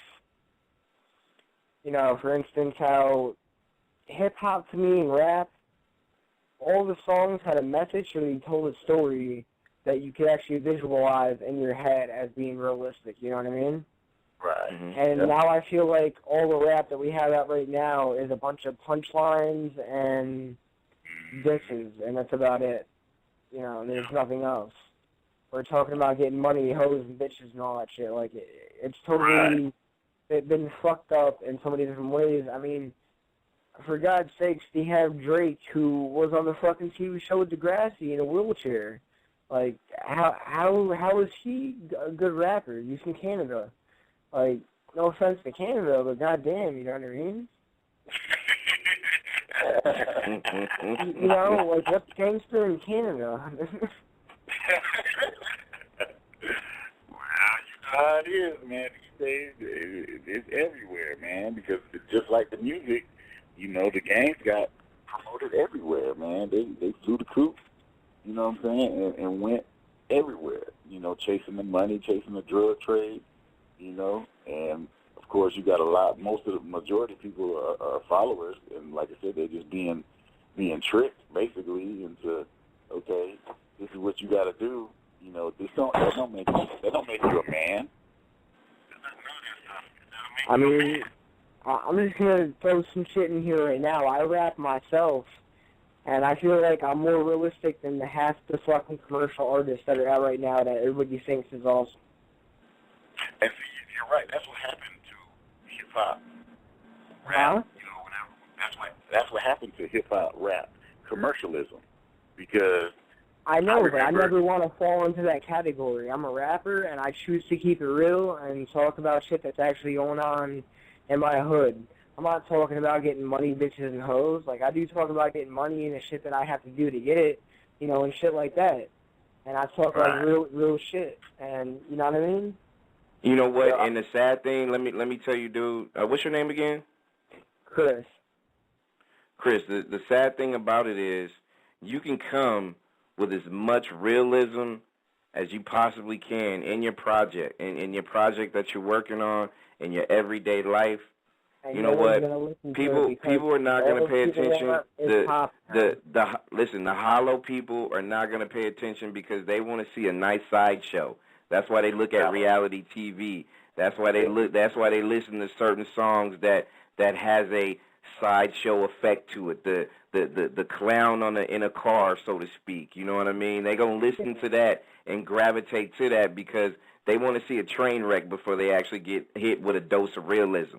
And that's the sad thing about it because we had that. We had that with Tupac at one point in time. We had that with so many artists back in the day that helped mold hip hop into how it was. You know what I mean? We had and real quick. We had that back in the day when hip hop was first merged and formed. I mean, we took it different levels and it got real raw with it with NWA and stuff like that. But the realism was what it was. We don't have that now. It's sad. It's sad, but it's true. Like as consumers, as consumers, that's the sad thing that a lot of consumers are facing right now. Like the consumers don't want to listen to real shit. They want that train wreck, and that's what they're gonna buy, and that's what's fucking up this industry too. But you know what? You know what I have to say to that though? To me, I don't give a fuck. If you guys want to go listen to pop music, go listen to it. I'd rather have people who actually appreciate the art of the music and are willing to go buy lyrics and CDs because they have real meaning and talk about real shit. I don't care if I have 15 fans compared to 40,000 because I want pop. Because pop only lasts for so long before you get popped. So you know what I'm saying? I completely agree. I agree with you, but wouldn't you like a broader audience? Because, you know, to me it's always, you know, when you're a musician or when you put music down, you know, you don't want just your family to hear it. You want strangers to hear it. You know what I'm saying? You want other people to hear it just so they can get a reaction one way or the other. You know what I'm saying? Yeah, I think that's what a lot of people do music for anyways, not just to keep it to yourself. You want to let it go so the world can hear it. And to me, like I said, I would rather have 15 solid people that stands behind the project for better or for worse than to have 15,000 that is just dumb, deaf, and blind to the whole mission. You know what I'm saying? But wouldn't you like a broader audience, though? And yeah, I do have a broader audience because I went down in Florida. I made mixtapes down there with local artists that were big. In Pennsylvania, I did the same thing. I live in New York, so I did the same thing over here. So I got my shit out pretty quick. It's being heard. I'm talking about broader than that, bro. I'm talking about down south in the Bay Area, stuff like that. Wouldn't you like that broader spectrum? I would, and you know what? But the problem with that is, I do a lot of shit. I rap on Blog Talk Radio, different shows. I do a bunch of shit. I fucking have concerts over here. I try to do other concerts other places. I have CDs. I'm trying to get shit out there, like, you know what I mean? No, that's solid. But I'm just saying in general, bro, like, you know what I'm saying? It's, to me, when you make music, it's made to be, you know, shared with others, you know what I'm saying? And sometimes, you know, the best thing could be the worst thing. The best thing is you do have your supporters. The worst thing is it doesn't get past them. And the mission is to try to see if there's ways that you can be able to do that to get past just your core base of fans into other, you know, potential fan base, so you can be able to, you know, broaden your music game. And that's what's lacking, because there's so many people that just want to hear certain things. They're kind of prejudiced to real music nowadays. You know what I mean? It's like, you know, they want to see what Lil Wayne has on. They want to see what stockings he has on, or, you know, what all kinds of wild shit that dude wears before they actually hear real music. And that's what I mean when I tell you, bro. It's just, man, it's just sad, man. It's just, you know, keep doing what you're doing. I ain't never hate nobody doing, you know, especially doing them when it comes to music. But I'm just saying, it's the end result, especially with a lot of the consumers nowadays, they would rather have a train wreck than a good quality CD. And that's, I don't know. I mean, I'm just saying, if you guys ever get the opportunity, let me know. Maybe tonight, maybe some other night. I'd be glad to spit like a 2-minute freestyle for you guys. Yeah, you could definitely do it. You could definitely do it on another show that we have, and I'll definitely make sure I take your information and put this out there. But you know, you're more than welcome. I mean, we have different types of shows for different genres of things that we do here. So it'll be our pleasure to, you know, have you come back and do something on a segment or whatnot that we have. So, you know, salute to what you're doing though, bro, for real. Word up, Sean. Thank you. What's your stage name? What? What's your stage name? What you go by? Well, my stage name? Yeah, your MC name. What's your rap name? MC name? Well, I've been going through so many, but I finally came down with the stage name Reptile. Okay. I mean, before that, it was Crystal Wicked, and then it was Wicked Chris, and then it was Little Kogar. But I think I'm sticking with Reptile at this point. Okay. Definitely. You know, I got your information. You got Facebook, Twitter. What you got? Yeah, I got Facebook. I got a Twitter. Okay. What's your Twitter? What's your Twitter information? I think my Twitter would be. Hold on 1 second. I'm sorry. I'm kind of fucked up right here. No, it's all good, bro. It's all good. Okay. It's all good. Okay. We're going to put on Gab. I see you. Mo, I see you as well. We're going to put you guys on, too. This is Truth and Conspiracy Theory. We're gonna talk a couple more minutes about this topic, and then we're going to go into the others that I definitely want to, conversate about, because it's a couple of things that I'm really heated up and irritated by, and we definitely need to go into that for sure. I was trying to make that point. Go ahead. Give me your Twitter handle. My Twitter is at LILCOGAR.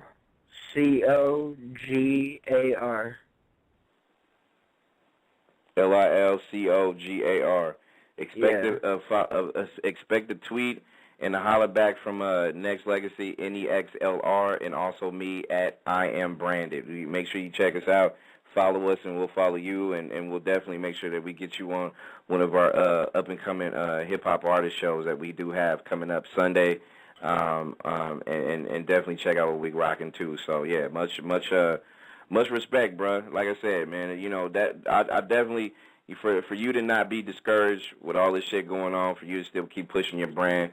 That's definitely the mental strength that you got going on, and don't let nobody change what you're trying to do. I appreciate that. Thank you. You made me think of something just now, and reflect on your comment when you said about our music industry that 5 years from now it'll be dead. I can tell you right now, and I've just been thinking about this while we've been on the show, but usually corporations, music industry, they're usually a step behind the current trends, and I think. I agree that it will be affected very, very negatively. But with the emergence of independent artists on Facebook, on Twitter, on MySpace, you get a better experience dealing with these artists than you do with the mainstream artists. Like absolutely. I follow a few artists online, and they're very engaging. You can get on Facebook and you can ask them a question, or they can start a discussion, and you can talk to them about things, and you can and they'll pull up personal performances. You can send a song request. Like this is one artist. Her name is Nikki Jean. And a few years ago, I followed her on Twitter and YouTube, and she sung the hook for Hip Hop Changed My Life, Lupe Fiasco, right? Mm-hmm. And the funniest thing, somebody started a discussion talking about Disney cartoons, and then somebody brought up DuckTales. I don't know if you guys remember that cartoon on Disney. You know what I'm saying? Whoa. Yeah. Somebody was like, "Hey, you ever seen DuckTales?" And she just went crying, "Oh snap, DuckTales was my shit." And then she said, "Y'all check this out." So the next day, she got on the piano, did a piano song rendition of the entire intro of the show. No way. Wow. And with that being said, that's a very personal action. That right there engages you with your audience. Even though she doesn't have the millions and millions and millions of followers by the mass marketing machine, she develops a level of loyalty.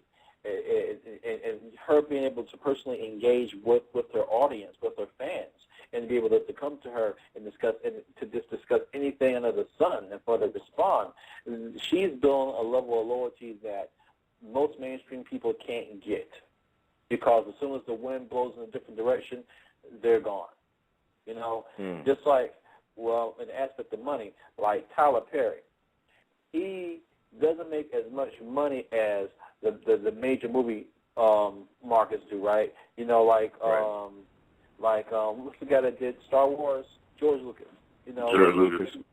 George Lucas say, when it comes to black movies, they have a certain price point. So on the business aspect of it, they only invest so much money because they expect so much return from a movie. But the fact is, even though a black movie will make only $4 to $5 million in profit, or maybe about, let's say, this is more or less about $10 million in profit, okay? And you got a mainstream movie that are bringing hundreds of millions of dollars in profit. Tyler Perry is still the highest paid actor in the industry because of his contract, because he owns he owns a lot more of his product than a regular actor does. Right. But it's kind of funny where you got a Tyler Perry, he makes more money than a Will Smith, and Tyler Perry is producing a $10 million movie, right? But Will Smith is producing an $80 million movie. Mm-hmm. What sense does that make? What's the correlation where a guy that makes a $10 million movie takes home more money than a guy that makes a movie and makes $80 million off of it? Mm. I mean that's the way that a lot of this stuff is, man. It's this just the industry in itself. I mean, you know, we can have another hour and a half discussion on movies and how, or TV for that matter, as far as how the TV game has changed. It's so many things that's out of whack, you know, and at the same time, it's like, you know, we all talked about chaos and order. You know, in a lot of cases, a lot of us, you know, are witnessing that with music and stuff like that. And let me put in our host, V from Vegas, who's mic'd on Truth and Conspiracy Theory. V, what's up, bro? That's what it was going on, everybody. What up, man? Chilling. We kind of talking about just the demise of the music business, the record industry, and, you know, record labels, and trying to find a rhyme or a reason for just the demise of an art form, which, you know, I think it's going to take another 4 hours for us to try to at least figure it out, but it's crazy. It's just crazy how destroyed it is right now. It's just ridiculous. Well, I wouldn't agree with say that it's destroyed, because people that gonna like, the only difference between any genre of music is what you like. You know what I'm saying? It ain't gonna, and most genres never really go away. Disco kind of did, but I'm pretty sure it's people that's what they buy. That's what they listen to every day, all day. But you gotta look at it this way too. When it comes to, especially let's just put hip hop out there. The brand has changed. You know, you had, especially let's just say, a lot of people say the decade of the '90s was the best for the era of hip hop, because it has so many you know, original types of people that was actually capturing a lot of people's attention. You even had more females that was winning in hip hop than ever before. And now you only have a select few, and not only that, every single person in hip-hop is sounding like Lil Wayne or Drake, or they're making the same sounding car joints with the same topics, this, that, and the other, and that's all you hear. You don't have that differentiality that goes with hip-hop like it used to be. Well, on Devil's Advocate, too, if you look back in the 90s, 20 to 50% of all hip-hop music was sampled. That ain't the case now. So it did grow up a little bit. It's more people now that actually is, more producers now making a killing for making original beats than what they did back in the day. If you go listen to anything you got from 93 down, I guarantee you that half the album is all sampled. Yeah. Oh, no doubt. I mean, but you know what? To me, I think a lot of that was paying homage to the generation before them, though. You know what I mean? You had a lot of... And not only that, it was a technology thing, too. It was a technology thing. It was a lot easier to take a record, you know what I'm saying, and then, you know what I'm saying, just bite off somebody's beat, you know, bite some bars off the beat and make a song out of it, you know what I'm saying? But now with the technology, you know, you can make your own beats from scratch and not have to take, you know, a loop from a record, you know what I'm saying? Mm-hmm. And V, I feel what you're saying, because, you know, yeah, I mean, you know, we had the samples back in the 90s and stuff like that, but, you know, definitely each artist back in the day was original sounding. We didn't have a lot of MCs that wanted to sound like Drake or Lil Wayne. You know, I'm putting them out there because, you know, everybody had that whole Young Money. Everybody wanted to be, or, you know, Rick Ross or, you know, whatever. They all wanting to have that same sound that they had. And even though they were sampling back in the 90s, each artist was definitely they had a different flow, they had a different marketing strategy, they had a different plan on how they push their product.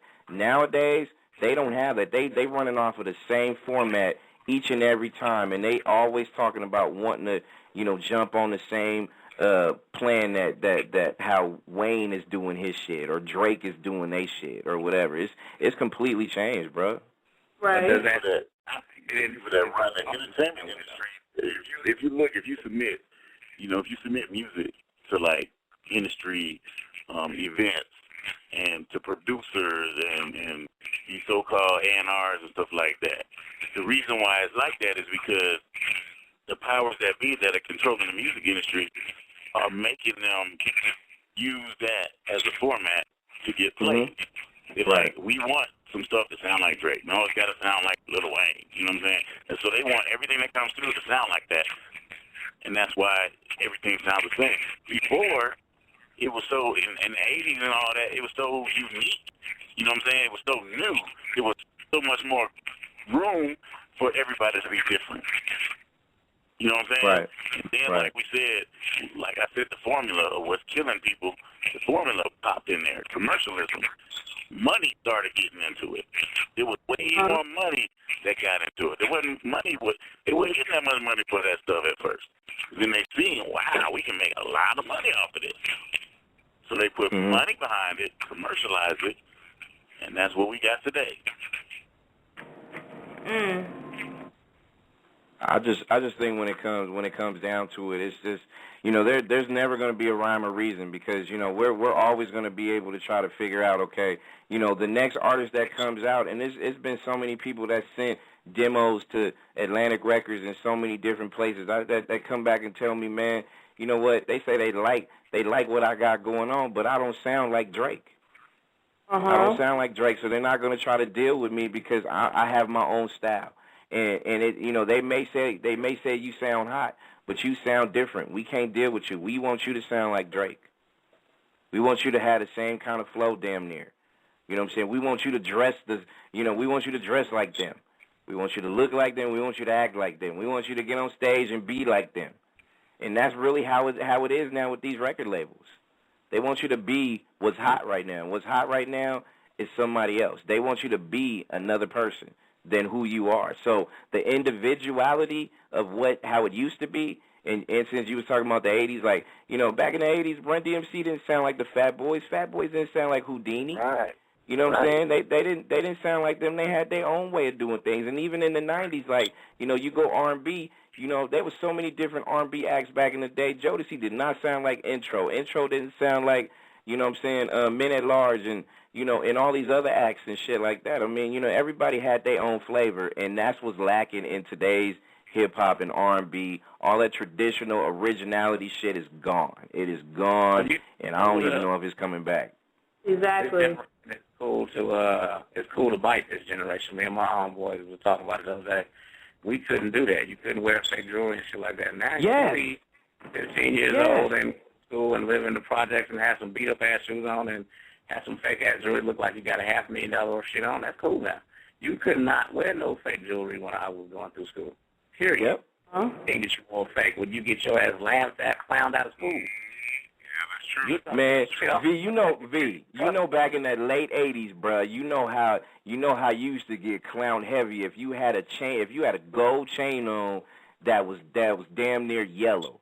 You know what I mean? Like if it was shining a little too bright and you had one of them fake ass, them big thick chains, you know what I mean? Back in the day, you got your ass whooped and you got clowned for having that shit on. Like that, them ghetto passes, like people ignore that now. It's just like Wayne when he wear them stockings and them leggings and them women's shit that he got rocking. Like the hip hop police didn't stop that.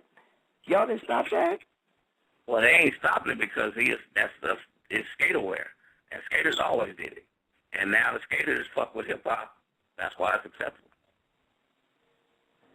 That's what he's appealing to a market. They had their own scene. It was heavy metal rock. They had their own scene. Now they play hip hop too.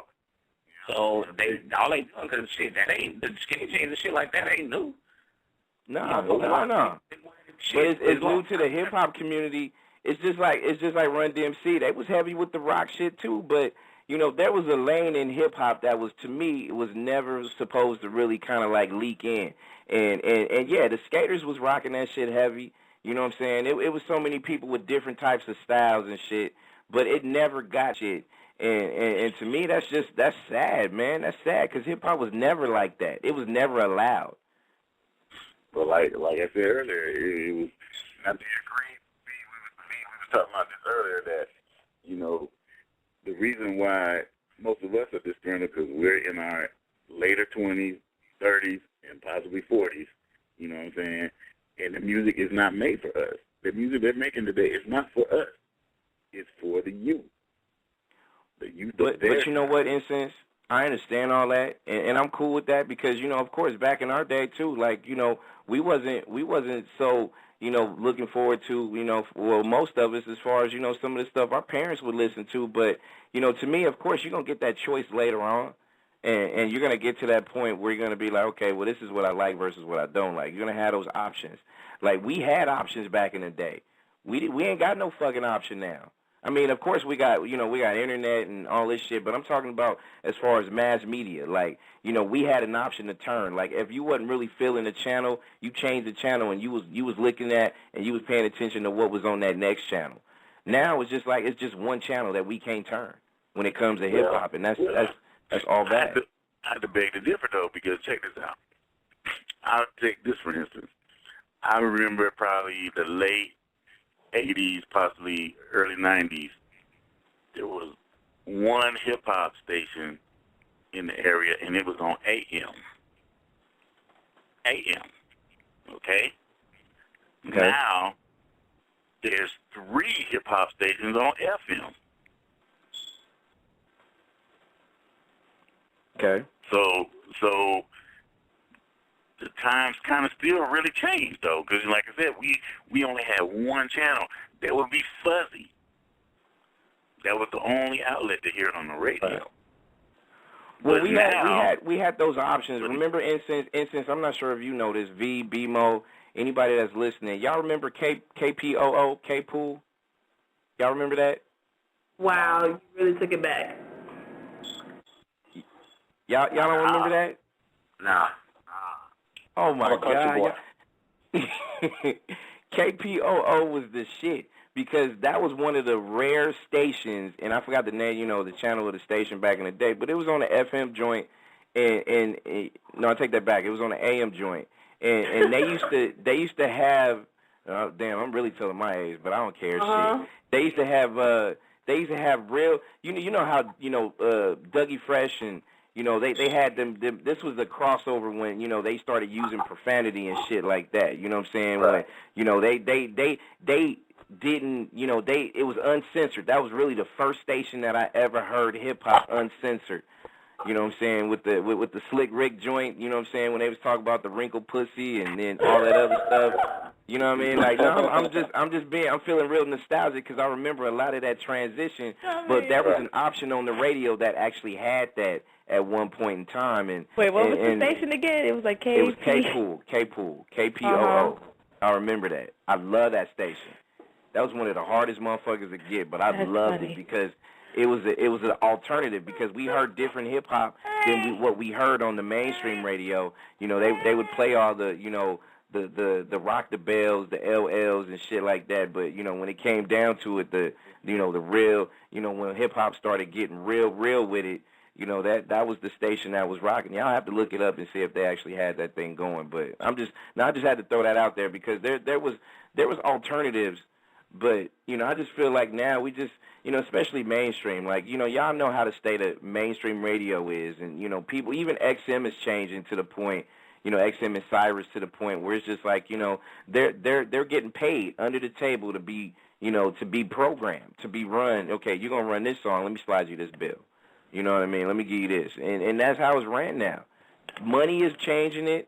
And the fact that people are not engrossed to what hip-hop stood for back in the day, y'all understood what hip-hop was back then. It was freedom of speech and doing it the way you felt that you needed to get it out. Now it's just commercial now, like you said earlier, Incense. And that, you know, like I said, man, that's just shit. That shit is just tragic. It's tragic. I'm gonna put Gav in as well. He might Gav up as well. Gav, your mic is on, sir. Yeah, what it do, y'all? What up, Gav? What's up? Shit, you know me.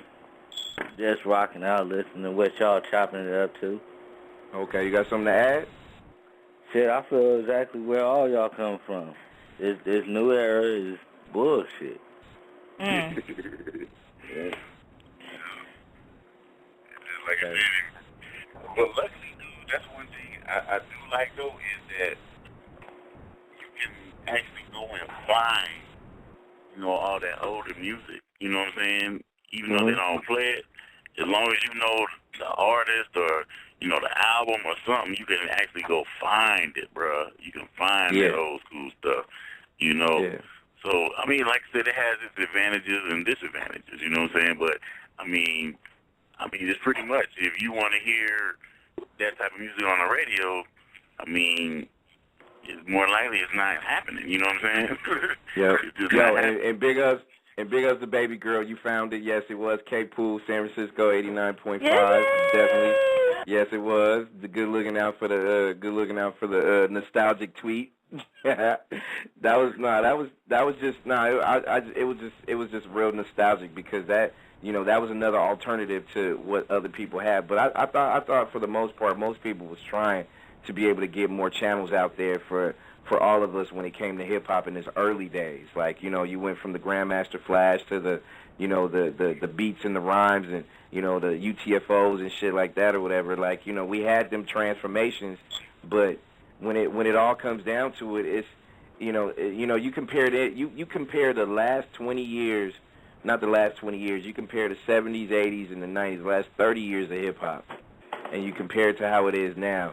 And I don't think nobody can tell me that there's a whole large amount of original acts nowadays.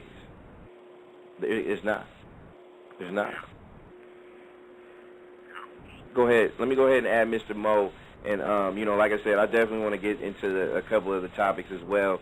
And this is Truth and Conspiracy Theory. Mo, what's good, bro? Hey, what's up with you? How you doing, partner?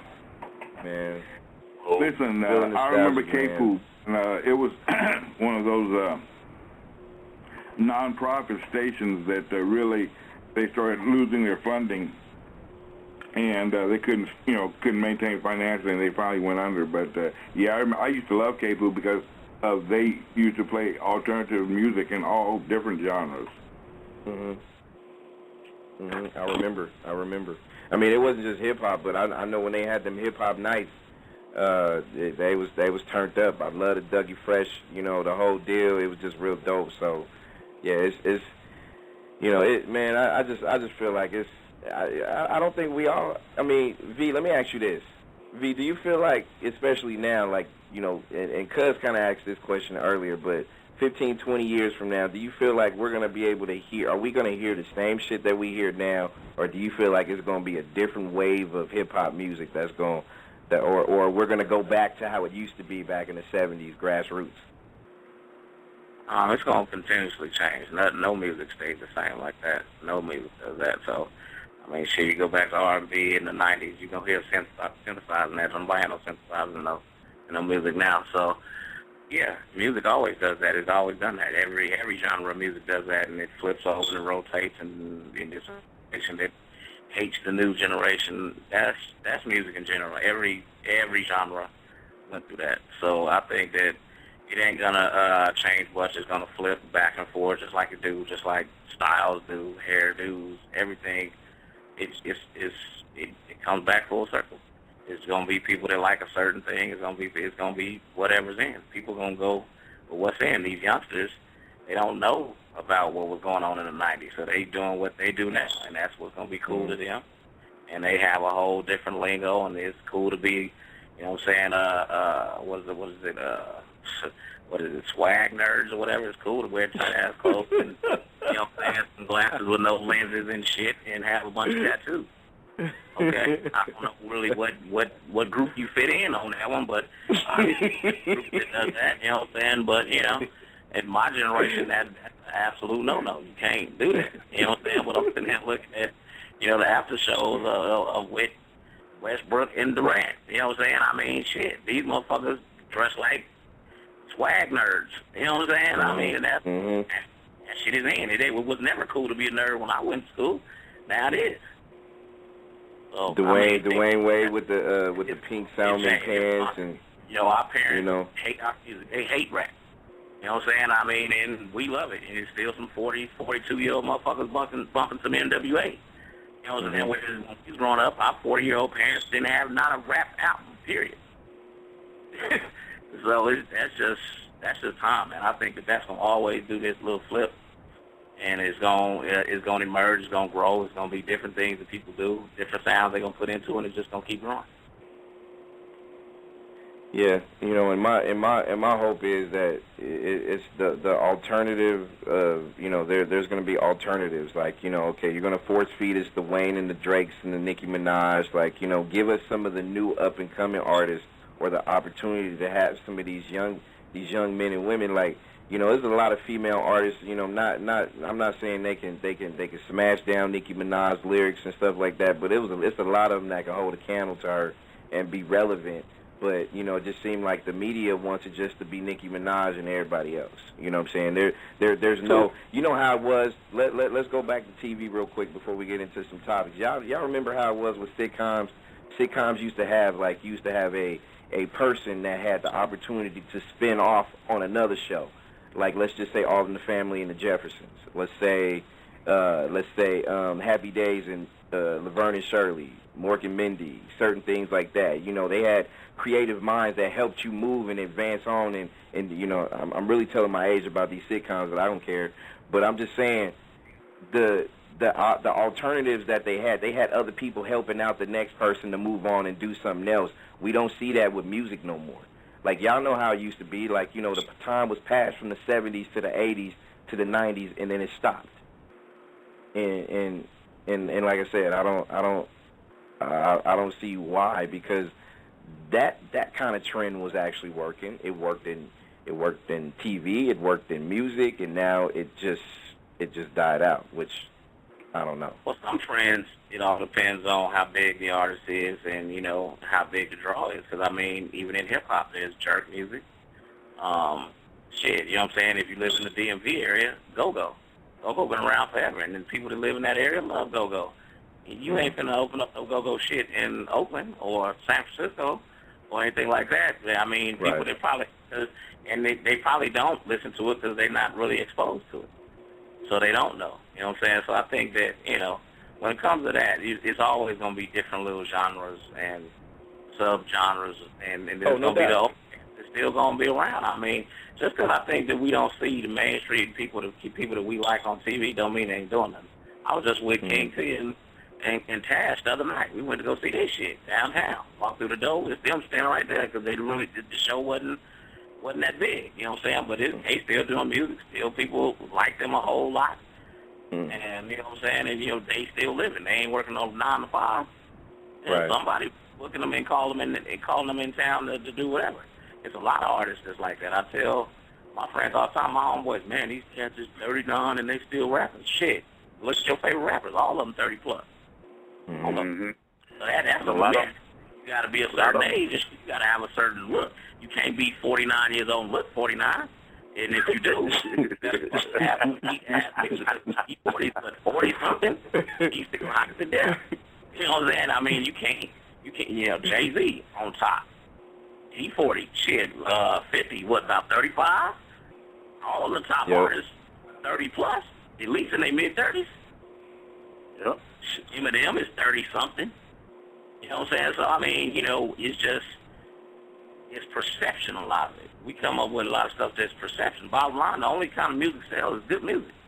You ain't got a million people buying your shit if a million people don't feel like this is my song. Period. Yep. Only and good music and they're not good music. Period. And they're not targeting. You might hate it to death, but it does something for somebody. Yeah, just because they 40-something, they're not targeting us 40 people. They targeting the people that's going to buy the music. Exactly, because they the ones who doing most of the buying. Yep. They get you to buy it. You get your son to buy it. You're going to buy your son, your daughter, and your niece that same album. Yep, Justin Bieber, you know what I'm saying? I downloaded it. And see, I know that's what you're going to do. Now, I do see a lot of this stuff going away. Jerry Ellis said it. You're probably not going to get your music out of no record store, because damn near every record store didn't went out of business. There's no more Virgins. All of their record stores are closed. You're probably not going to get it like that anymore. But all the major labels are only going to keep the top artists, you know what I'm saying, and that's it. And then the indie game will come back. The indie game is going to come back because of it. Because of that, you don't need them. The Tech 9, the indie game is live and thriving right now because now you saying there's artists out there still doing it. Now you can do your own CD. You know, it used to be only mainstream artists that can press up and manufacture